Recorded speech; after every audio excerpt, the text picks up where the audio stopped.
shut up. Fuck you.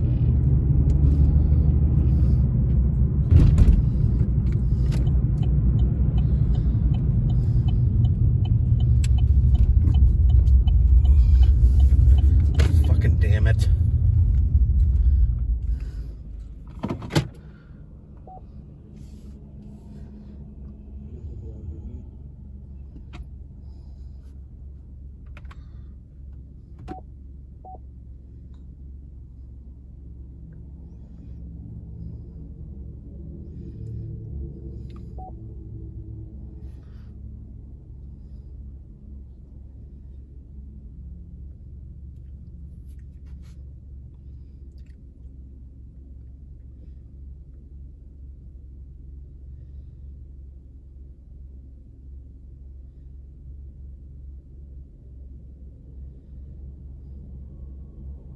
Something that we don't know.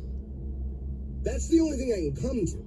Or are we just, maybe times are changing.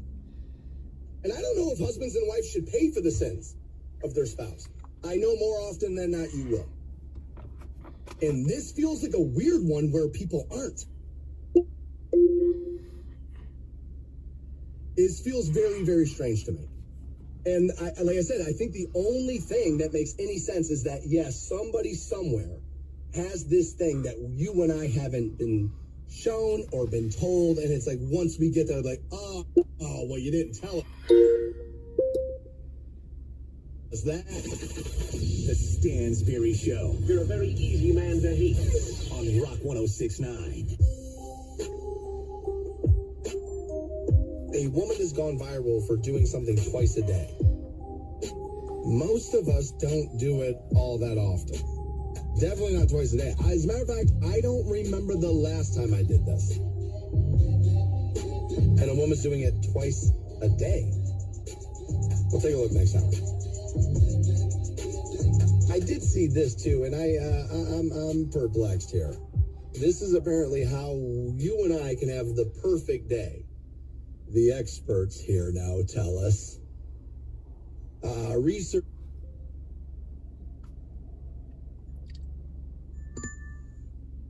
have found and formulated an hour-by-hour itinerary. It's not really hour-by-hour. I'll show you how here in a second. This is a person's ideal day, and it doesn't matter who they are, they say. Reportedly, this is researchers here out of the University of British Columbia. And they took, they analyzed data from the American Time Use Survey. So the participants, you and I would fill out how much time we spent on 100 different activities. I am curious how long it would take me to list 100 activities. How long would it take me to list 100 activities that I take part in routinely? That would be a lot. They say included everything from the time spent with family and some friends and how long a person doom scrolls on their phone and how much time they spend exercising and, on and on. What they really wanted to hone in on is what people would consider a better than typical day. And then said, okay, so yesterday was better than like a typical day for you. Okay, yesterday. Okay, well, cool. Let's try and go back and look. Like, what did we do yesterday? Maybe what did we do? Maybe even more importantly, let's take a look at what we maybe did not do yesterday, right? Sometimes what you don't do can end up making for a better day. So they ended up figuring out that they believe there's a formula, no matter who you are, that if you combine these things and spend this amount of time doing it, that you'll find yourself with a great day. For a 17-minute trip. Kiss my ass. Not everything is accounted for here, and I think that that's important. But they say here, go get that it you yourself. should spend 6 hours a day, this quality time with your family. Now, it does not tell me what they qualified quality time as. And that feels like a sliding scale, or, what it would be for me may not be for you, and vice versa, right? But that's what they said. So, give yourself about 6 good hours with the family. Then they said that should be followed then by 2 hours with friends. So you're at 8 hours right now. Where it gets confusing for me is immediately after that, what they say, and again, this is how you and I have the perfect day. They say that we should spend only around 1.5 hours socializing. Well, 2 hours with my friends is socializing. And I don't know if most people would call spending time with their family socializing, but it is, right? It is still that human engagement, and that it's, you know, we consider it to be a little bit of a different thing, and it's a little bit more serious maybe than like socializing, hanging with the buds or whatever. That's fair. I mean, I can get that, but that felt nitpicky to me. Then it says here 2 hours should be spent exercising. That's a lot, I think, for most people. I think if I could get myself, let me know, you know, not yell at you, but if I could get myself to an hour a day, I think that would probably be a pretty good norm. So where does work fit in? Because, you know, I should have counted this up before, but 8, 9.5. If quick math, am I right? This is 11.5 hours is essentially what we got here. All right, so then what does work? They say, well, they're talking about a 6-hour workday, and they have a 15-minute commute. Now, I don't know about all of you, but this industry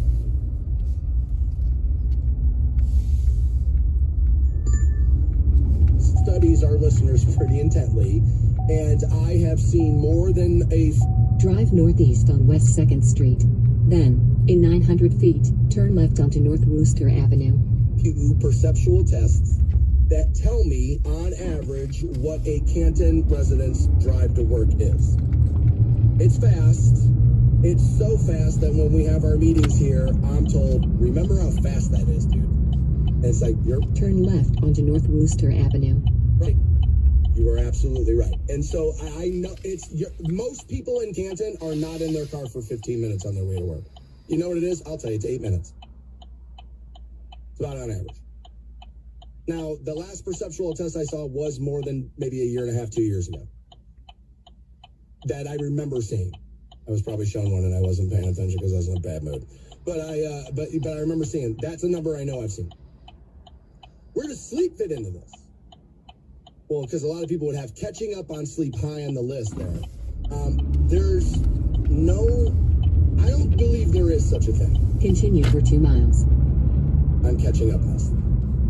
I believe you can be really, really exhausted, get a good night's sleep, and think to yourself, oh God, man, I slept good last night. I don't think you ever really get caught up on it.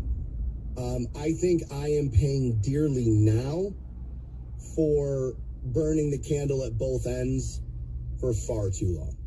A joke I had forever was I was 22 for 20 years. But the problem is, really wasn't a joke. I was 22 for 20 years. And so, like, that will take a toll. You know what I mean? If you stay up till 4, sleep till 6:30, wake up, you know, hit sleep, I don't think it's good. And I like, okay, last night I did not get as much sleep as I would like. I'm going to go to bed earlier tonight, and I'll feel good. But, like, I don't think I'm going to, like, I don't get it. You don't get it back. And they actually say lack of sleep is really, really bad for the brain. As a person who worries about memory loss and Alzheimer's and, like, those types of things, they say, well, dude, definitely give yourself the, you know, the rest of it. That the most elite brains in the world absolutely need to press refresh and sleep. There is nobody who is not impacted by not sleeping.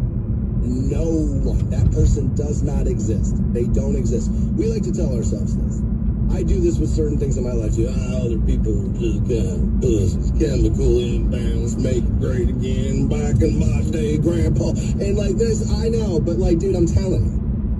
I literally said to somebody last night that if I sleep well, not that I know we'll have a better time, you and I, doing this. I know I'll have a better shot at it. I know I'll have that. So I don't think you get to do that. These experts also believe that those who constantly look at the glass half full fall into a trap of toxic positivity. I knew it, you turds. I tried to tell you. They say, with psychology today defines the act of avoiding, suppressing, or rejecting negative emotions or experiences. Yeah, man, you got the evil in you, the anger in you like I have. You see what I just did there? That's why you got married, man. You take your day out on that person. They're not supposed to leave after you've done it. Stansberry Show. The show sucks. On Rock 106.9. Helping you go fund yourself that at 9 a.m., that first $1,000 keyword. I'm really worried about screwing that one up at some point. I got a dump button. We should be fine. Should be fine there. We can all be particular about things, I would imagine. I feel as if what I maybe should do is be more particular about a few things in my life. My dad had a thing where, like, if he came down in the middle of the night to get something on a drink from the fridge, and, like, in our kitchen there was a door that would go down to the basement. And if it were cracked even a little, you could watch it, like, his eyes wouldn't even be open. And homie would just walk by and stiff arm it in his BVDs and just make sure that door was, it had to be shot. What it is, but, like, it drove him nuts. And he kind of liked things on his desk to be a certain way. Like, he was a little bit more particular like that than I am. Like, that's not one of those things I picked up from him. I'm much more like my mom like that, and it's honestly what frustrates me about her. I mentioned In a quarter mile, turn left onto West Ohio Avenue. it because this woman, I don't know if this is OCD. I don't know if this is particular. I don't know if this is just we're flexing. But this woman is doing something twice a day, and I did look this up. The average person is Turn left onto West Ohio Avenue, County Route 80. Then turn right. only, you know what? Yeah, the average person is doing this 6 times a year. And this lady is doing it twice a day. Now, I'm sure there's something. Nothing's jumping to the front of my mind. But if I found that the average person was only doing something 6 times a year and I was doing it twice a day, I'd be like, I feel like I might be on the problem end of this. Right? Let's not look up how often people math. Turn right. Then 183 West Ohio Avenue, Dover, Ohio 44622. USA will be on the left.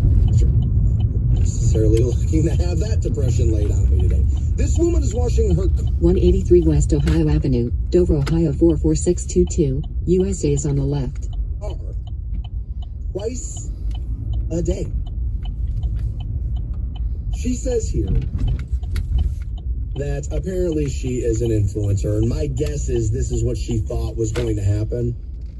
But she claims she washes her car twice a day, and that she's looking for the shine, obviously. And she got some views here, and in her video, she is seated in the car, right, obviously. And she's going through the car wash. Apparently, this is going to be her hook and her gimmick.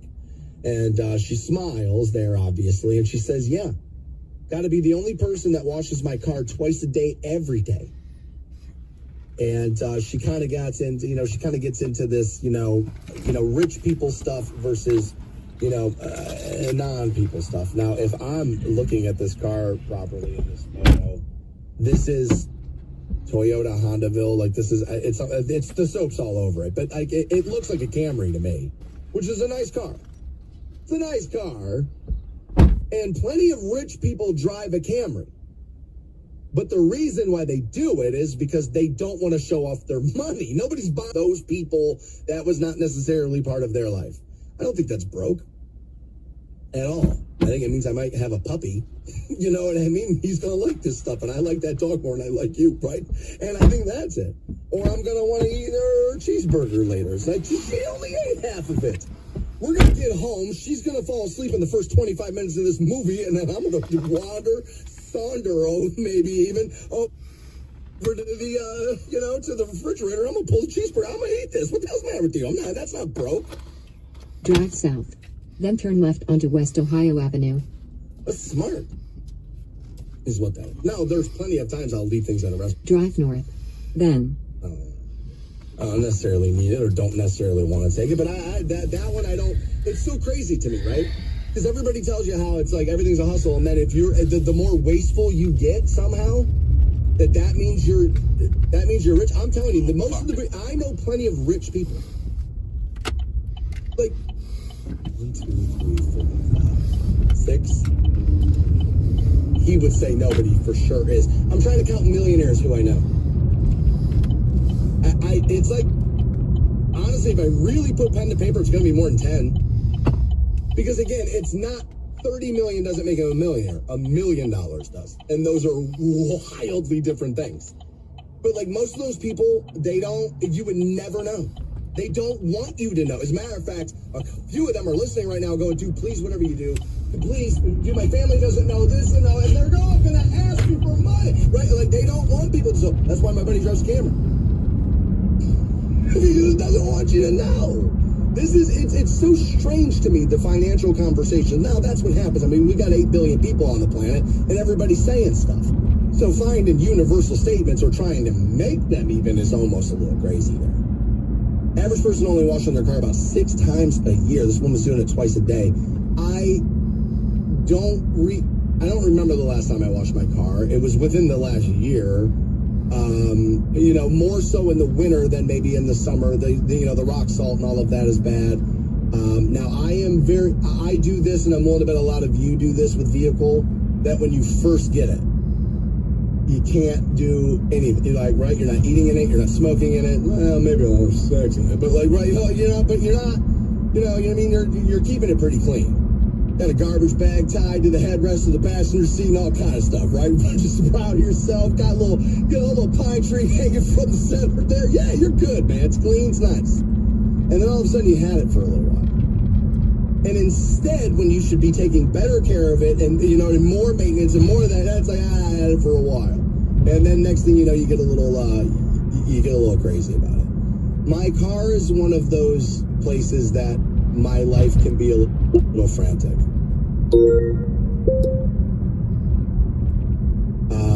Because I don't care about it as much as other people seem to. When is the last time I had another person in my, not that long. Yeah, we went to the golf show and I drove to that, and then, a couple of times we went and played golf and I drove to that. But I mean, I don't really put people in my car. I don't have kids. You know what I mean? And so I'm not picking other people's kids up, and I'm not taking my kids to practice, and I don't have, so like, there's not a lot of strangers in and out of my car. So like, I'll get in there after leaving work, and I got, the folded up piece of paper that I had to run down on and throw that on, and I don't want to wear my hat in the car, so throw that around here. Oh, I wore the hoodie on the way in when it was 10 degrees, but now it's 80 because I live in Ohio, so like throw that, you know what I mean? And I got all that stuff. And then I get home and I'm like, I look at it all and I go, tomorrow. And then tomorrow becomes the next day and tomorrow. So I'm never going to be the guy who would like wash my car twice a day. I remember when I bought my car, it's the first thing I did. I pulled out a lot. I was like, it's a little dirty. Yeah, it's a car wash right across the street. That's one of those good feelings. It is. And you can find them either in inexpensive ways or in a car I think is a little bit more expensive.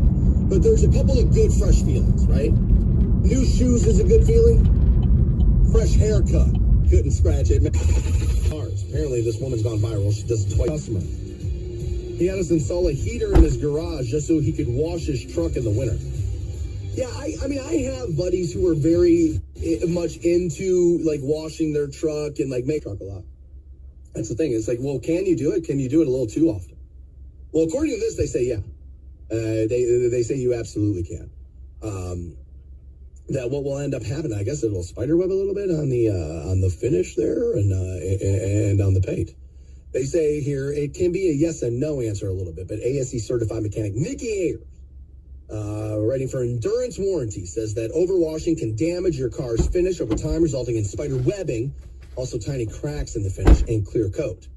She warns to use products specifically designed to clean vehicles and to use microfiber towels or cloths to apply and remove them to avoid damaging the car. You should never wash your car with any kind of abrasive or harsh chemicals. Always use soaps and waxes that are designed specifically for use with automobiles. Now, that would seem like common sense, but just make sure you're washing your car process.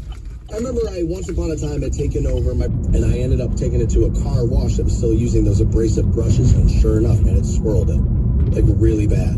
And then that made you not want to wash it, because every time you washed it, it was more noticeable. And like that was a little bit of a bummer. These days, it seems like there are a lot more soft brush car washes, which, by the way, have you noticed? that is the industry that over like the last 3 years, I'm just pulling a number from thin air. It might be a little longer, maybe even less. But it seems like now they are everywhere. Like I was a little tired this morning, but I tried to get something from Sheetz right around the corner here. That's closed now, right? I think they're doing a bunch of remodeling there. And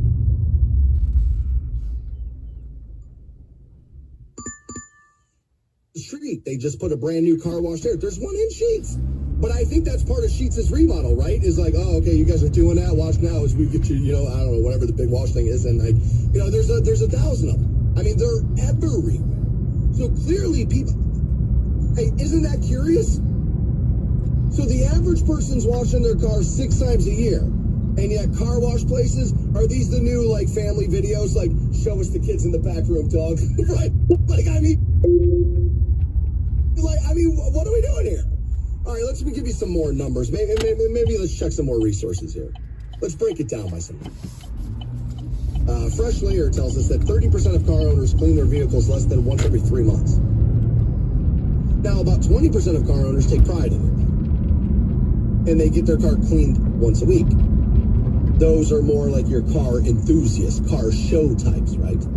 And, people who will, there are those guys, men, women too, that are like, constantly got to, they got the cloth out and like, oh, a little smudge right there. And got to do it. They park really far from store doors. And then they park just so coolly, like across like 6 different spots, right? And all of that. Now, as I mock that, one of the things I get up on my hill about is the shopping cart in the parking lot. And this is the reason why. Right here. Not the washing of the vehicle. But I've said why that bothers me so much is because of what I do for a living. And I don't know if you guys have paid attention while you've been listening to radio stations your entire life, but when you know it, car dealers, kind of the bread and butter. Right? And so I have dealt with car dealers my entire career. I know all of them. And so I have spent the guys, you know what I mean? I don't know every person selling cars on every lot. That's not what I meant to say. You know what I mean. Anyway. But I've talked with these people about this industry. I've talked to you about buying it. People have asked me, hey man, I heard that ad. Can you give me a little bit more about this? I've talked to people about this. And I've also been the guy who sold you 50% of people say this and 60% about a lot of different subjects. A car is one of the most expensive things that you will purchase.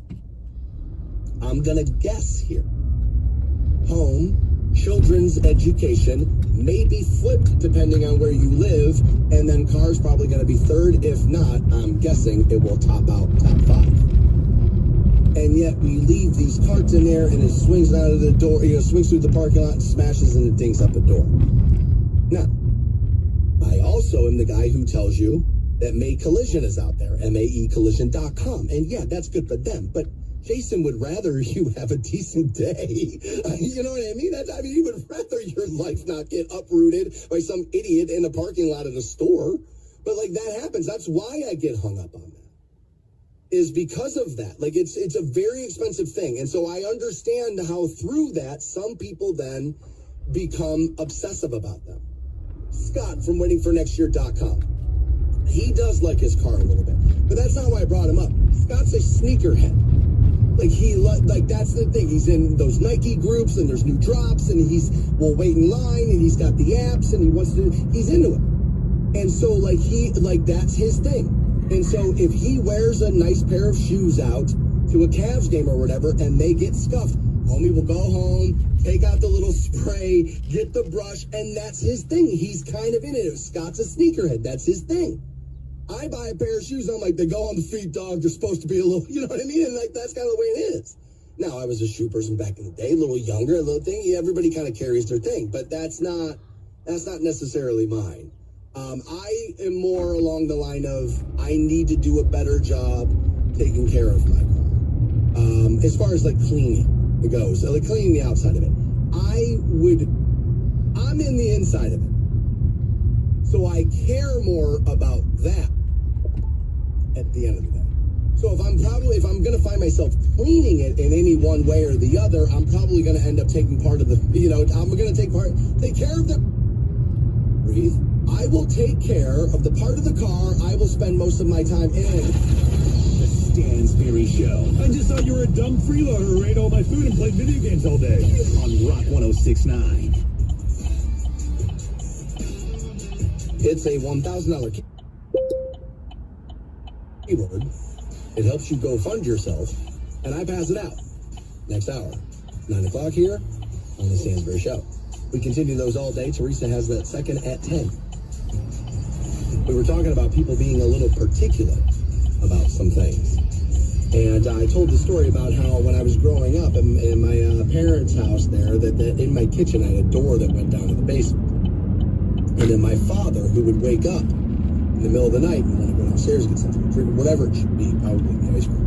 And he could have his eyes closed. But he could sense that basement door, and it drove him crazy. And so he'd stiff arm it and shut it. And it was like a running joke in the house. And sometimes it would happen so much that like my buddies who would spend the night would be like, dude, I'm gonna open it again. And they would like just try to drive them nuts. Because my dad, much like myself, if you could get him to go like huff and puff a little bit, it could be entertaining sometimes. Sometimes you're like, all right, Bridge, too far. We got him a little too worked up, fair. But a lot of times it was kind of like, oh, okay, dude, he's losing it, right? Oh, he's making him crash out, right? Like there was some of that. My buddy Nick used to love to do that to my dad with that. But Pat was listening, and he said, dude, let me tell you about that. That's a parent thing. He's like, there's steps that go down in that basement, man. And you're his kid. You may have been a little older then. Yeah. He's like, I think that's a thing you kind of know as a parent. That stairs equal falls, equal emergency rooms, equal, hurt kids, equal that. He's like, dude, you stiff arm that, make sure that door is shut. Or we don't have, kids just tumbling down steps. It's funny, man, because, I was young enough where you'd have to worry about me running and doing some stupid things like that, maybe, and that. Neither David and I were real young in that, but that's not necessarily maybe, I think Pat could still be right. It may be something he just picked up from a house we lived at before, maybe. But that was kind of his. Then what really got us into it was this woman went viral for washing her car twice a day. And it seems excessive to me, but when you find out the average person only washes their car about 6 times a year, according to some Google searches I have found here. Now, Don had been listening, found me on the X platform. So yeah, man, kind of marked me down as one of those, it's raining free car wash there. It's like, yeah, I think a lot of people probably have that mentality. I don't think that's the reality of that situation. As a matter of fact, I'm willing to bet people who know more about cars are going to tell me that what actually happens there is that now you got water coming down onto the road, which loosens up some of the dirt off the road. You're driving on that, now splash back on there. It's actually quite the opposite of you getting a car wash. Maybe it's actually the water there, one of those things that could be working in the opposite direction. I could be dead wrong there. What I don't know about that could literally fill the Grand Canyon. Rich listening said, dude, you're talking about how people only get their cars washed 6 times a year. I'm literally in the car wash right now. Sent me some photos from inside the car wash there.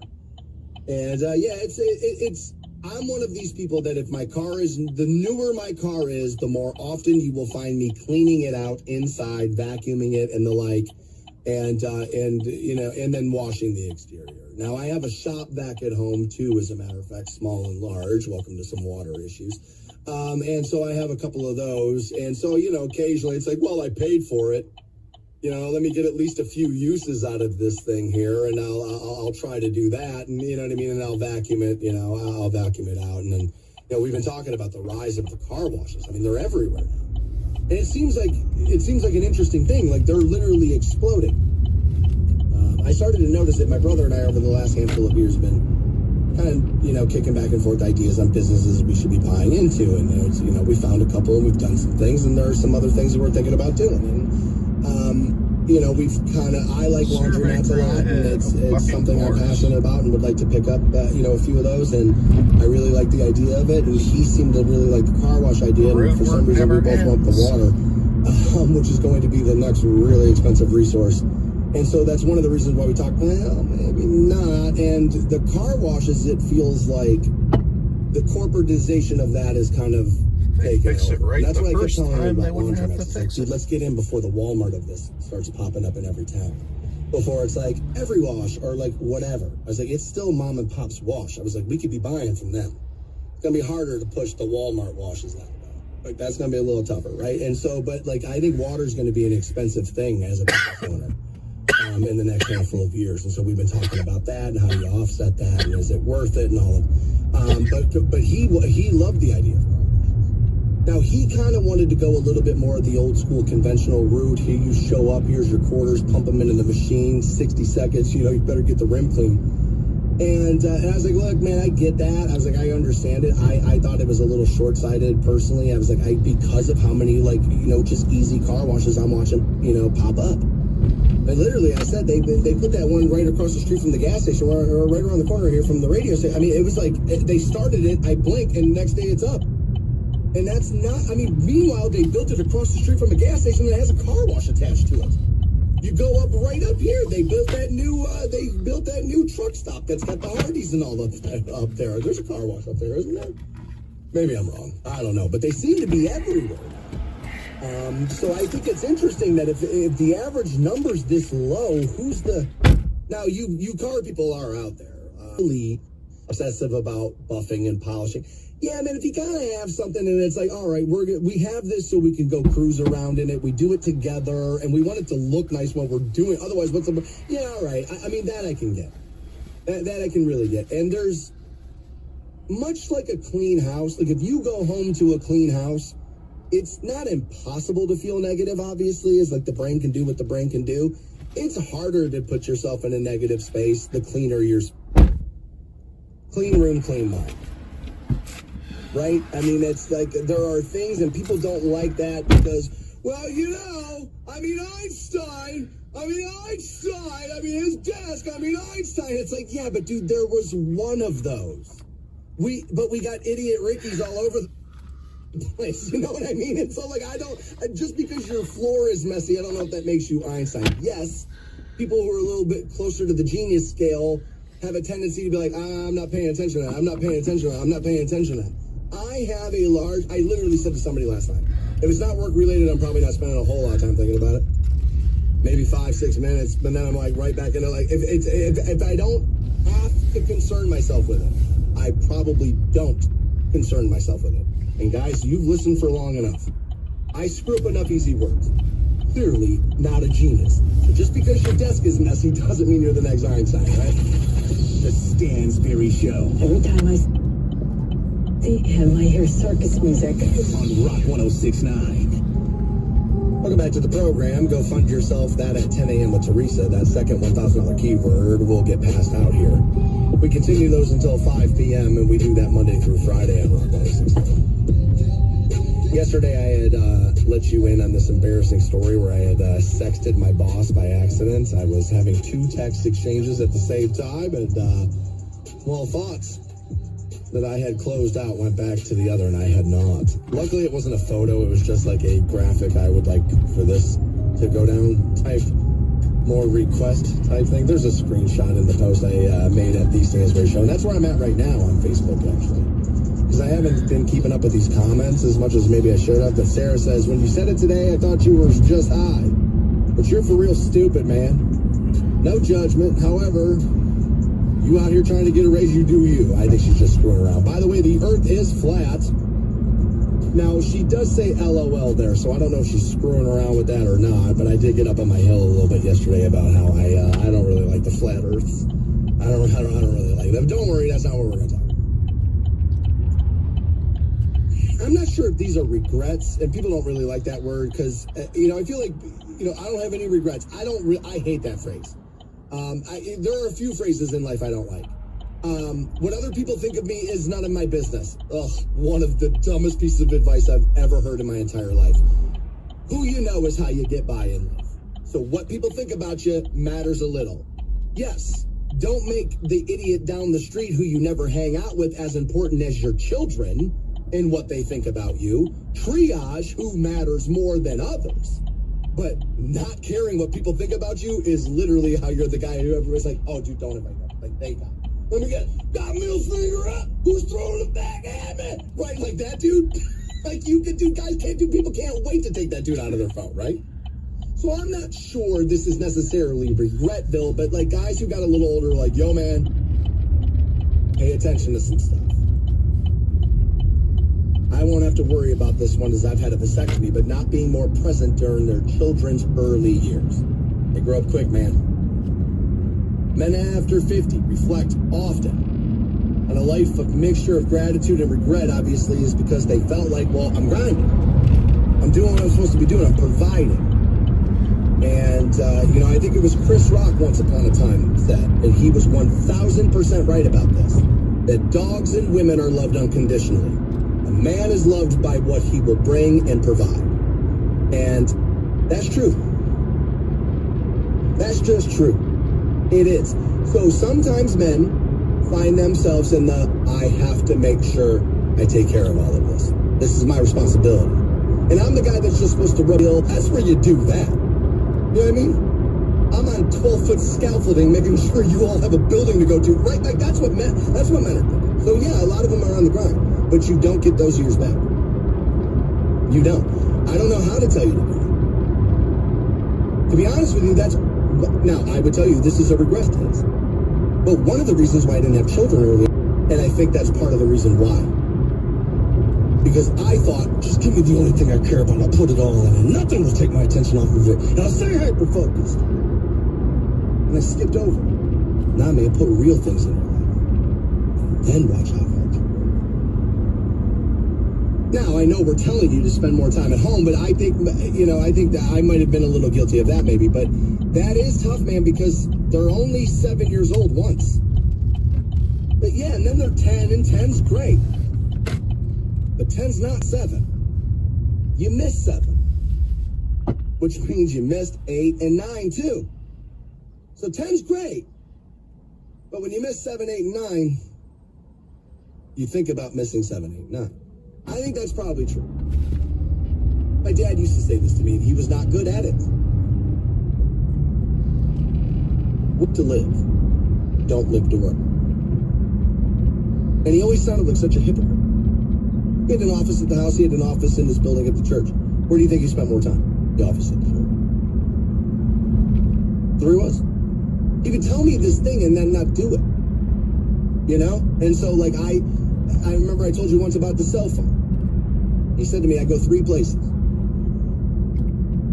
I'm in my office, I'm in my deer stand, or by your mother's side. And, like, today, that's pretty much who I am. I'm in my office. I'm at the golf course. Yeah, we used to have a side there, kind of blew that one, torpedoed that, put that right in the building she did. But, whatever. We'll see. I'll pick up the pieces and move on. But, yeah, I mean, probably spending more time at home is probably a good idea there. The way they handle their money in the 30s and 40s, dudes in their 50s, like, look, man, you've got to get on this. And you do. That period of financial autopilot, spending it without tracking it, saving it without strategy, borrowing it without boundaries, catching up with you eventually. It was 23-year-olds who cannot afford the clothes they're wearing, can't afford the cars they're driving to this place, and can't afford the bar, who will all then be on the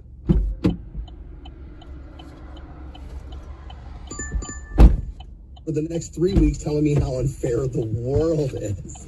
It's like, and so, like, there's a little bit, and I was guilty of that. I talked about how we weren't being paid enough money, and this is my generation, this and that, and then I went to the mall and bought every goddamn Tommy Hilfiger thing.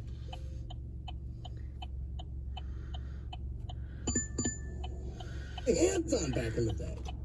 That's how I know I'm right. You know what I mean? I don't just be like, oh, I bet this is true, right? Like, I don't, it's me. I've been a human being. And I really regret how I handled some of my money early, especially when I was making a halfway decent amount of it. There was a time where I was doing pretty good in that economy, and like didn't care. I thought it was going to rain that kind of money and that kind of opportunity in my life forever because I was young and foolish. And my brother tried to tell me, dude, slow down, man. You need to be putting some of this away. Dude, they're paying you some good money right here. What are you doing with this? And yeah, that's what I did with it. Stupid. You think I remember most of those nights? No. That's the whole reason you're doing the drugs, is to make sure you don't remember. So honestly, it's doubly stupid by the time you get to my age. It's really dumb. Putting off a passion project. They say, don't do that. You want to create, you want to learn, you want to build? You got a book in you want to get out? Do it. The instrument you never quite mastered. They give you a couple of other examples there, but I'm going to stop at that one. This reminds me of COVID. Everybody's going to learn something. Well, I'm going to make my own pizza dough. right? Or I'm gonna, whatever it was. And I had a couple. An instrument would be one. Somebody has said this to me, more than a few people have said this to me, that it is shocking to them how much music matters to me. That it is my ultimate favorite form of entertainment. It is not close. There is no second. Give me my records. That's what I want. That somebody said to me, the fact that you've never learned to play any instrument is crazy. And I thought, while I was reading that Mike Campbell book, and you read these books from these bands that are awesome, who make these great things, and all of them tell you, dude, when I had that first guitar, when we were in that shed, dude, when we wrote Refugee, we barely knew how to play these things. I mean, it's, dude, when they're writing American Girl, they barely know how to play the instruments. They're all from secondhand stores. I mean, it's all, I mean, like, literally, they didn't know how to play it. And so when I read that, sometimes I'm like, for as much as I love music, the fact that I never learned to play an instrument, like, really well, and then on top of that, I will go one step further for me. The fact that I never, not that I would be any good, but the fact that I never tried to write a song. Like, I never really just had a guitar out, pen and pad, and was like, can I do this? I come up with things off the top of my head pretty easily. I know subjects I want to talk to you guys about, but then I just kind of trust myself to fumble through it and get there. So a lot of it is filling in the gaps the way a songwriter would. The fact that I haven't done that, I do, as I say it now, and you can start today. It's never too late. You're right, but look at who the human beings are. This is who we are. That is that's one of those things. Like, I know people don't like the regret word, but like that, I feel like that is probably foolish of me for as much as I love the art form. Here's another one. Not asking for life or help when life gets hard. There are a lot of people who are prideful. This is not just a man thing. I've known plenty of prideful women. I think men are more closely associated with it, and that's fair. I'm not necessarily, the chicks have it too. But like, we don't. That's not important. But this can be a human thing. For me, it's not necessarily pride. It's the more help I ask for you, the more you have a right to ask me for it. And so I try to limit that. But they say here, you've probably prided yourself into self-reliance throughout your life. Handling problems independently, figuring out things on your own, pushing through difficulties without complaining. These are badges of honor for many of men. Yeah, but what they do is tell you everything they had to do while they aren't allowed to complain. Oh, you mean like you just did, though? I mean, I know we got this glass, so we got the 2 fingers of whiskey in the glass, Ricky. I know, buddy, but you're just kind of bitching a little, just like your wife. I mean, you're kind of hard, right? I mean, let me tell you all the things I'm not allowed to bitch about. Oh, cool, let me take the 20 minutes and do it, right? All right, let it off your chest, buddy. Right, like, I mean, come on. A strong circle of people, I believe, is good. I told you that one of the things I don't really want to ask for help is because I don't necessarily want to be asked for it, and that's really dumb. Being in service of one another is a way people are, I think, can find more happiness than they may realize, myself included. I just said that to me right now, not you. And that is definitely true of me.